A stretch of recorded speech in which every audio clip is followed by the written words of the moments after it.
Hey, welcome to Coffees with Andrew and Bulgari. We're talking about the Bulgari Aluminium GMT.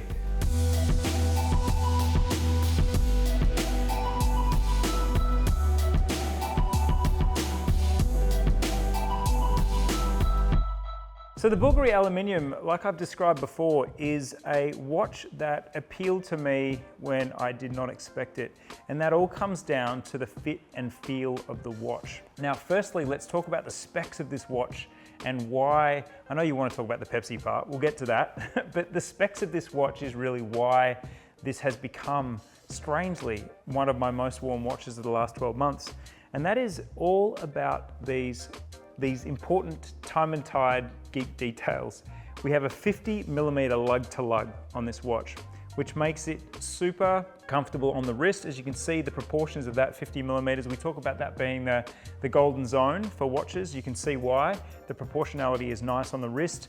We're talking about 10mm of height in this case, which is really on the, I'd say that's on the slim, very, very slim side. And then we have a weight of the aluminium GMT as 67 grams. So I had the time only model, and that's going to be even slightly lighter, but we're talking about a super light, super slim, super proportionally comfortable watch that has this awesome slick bracelet. I'm going to put this down for a second and show you.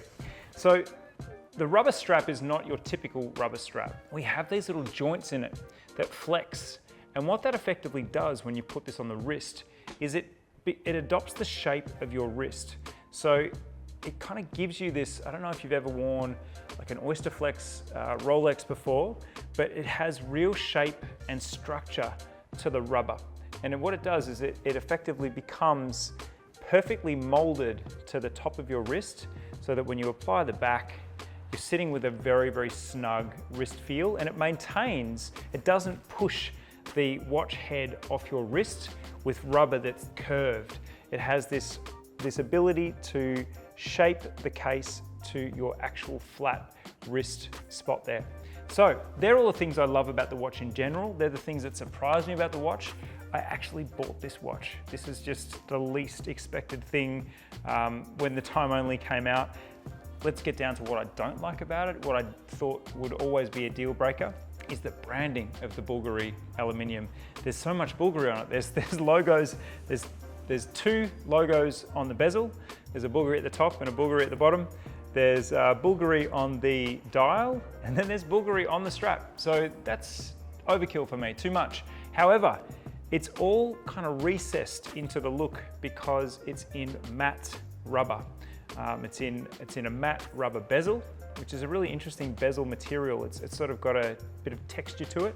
And then we have the top jointed piece has Bulgari on both sides. So that's the thing that I thought would put me off this. But all those other attributes won me over. After wearing it, reviewing it for a while, I threw down on the watch, and my wife steals it every day. I never see this watch.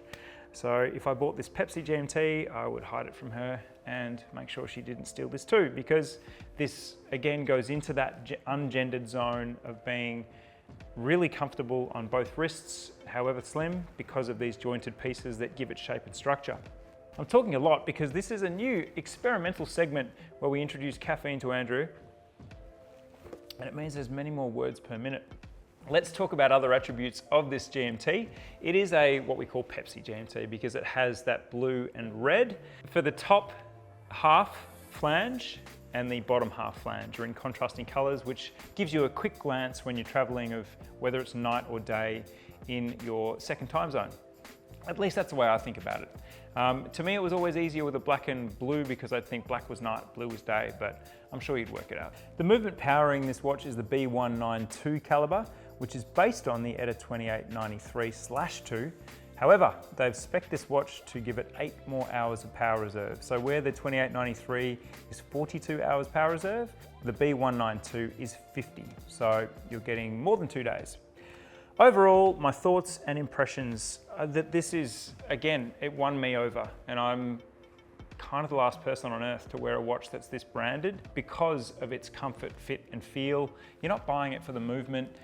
It's great that Bulgari actually adjusted the movement so that it's a better performance movement than the base Etta caliber. But at 5,200, you're really buying this for what Bulgari do very well, which is they're the masters of materials. They're jewelers.